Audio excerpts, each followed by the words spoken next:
Dear Secretary General, thanks for everything that you do to support compensation mechanism and register of damage. But my question is about the frozen assets. Could you please provide us more information on what happens within the Council of Europe on this question? And what do you think about the idea of the Chancellor Merz, who recently said that the frozen assets can be used for defense spending? How can we make sure that these assets are used also for compensation and for reconstruction of Ukraine? Thank you. Dear Alain, you have the floor. Thank you very much for this question. It allows me maybe to start giving some few recent elements about the Claims Commission and the compensation mechanism. I mean, we have these three pillars for accountability: European Court of Human Rights, Register of Damage, very soon implemented in the Claims Commission. We hope that it will be done by the end of this year, and then the Special Tribunal.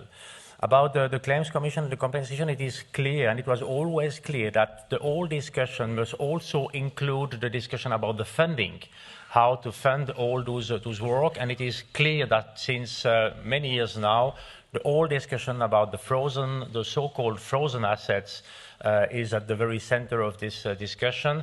I noted in recent months that there is first of all, among our member states, differences about the legal ways, the legal issues that it represents, and how to make possible to use the assets or the benefits. I mean, what can be done with the asset, with how to say this?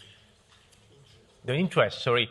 And to see what we can do with this. I mean, we need, first of all, to solve this. It is not primarily the role of the Council of Europe. Obviously, there are some legal issues in different countries, but it must be clear that we need funding to make sure that the Claims Commission and then restoration, reparation, and reconstruction can be financed.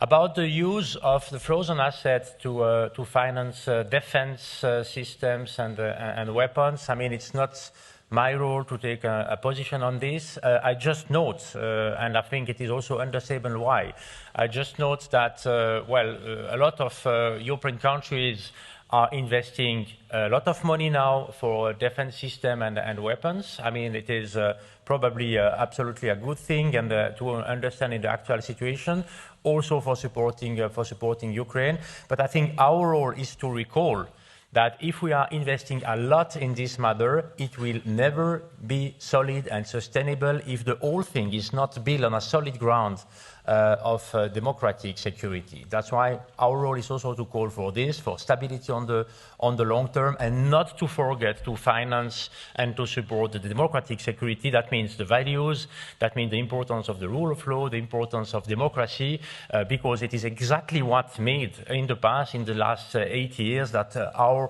countries have always tried to be as stable as possible.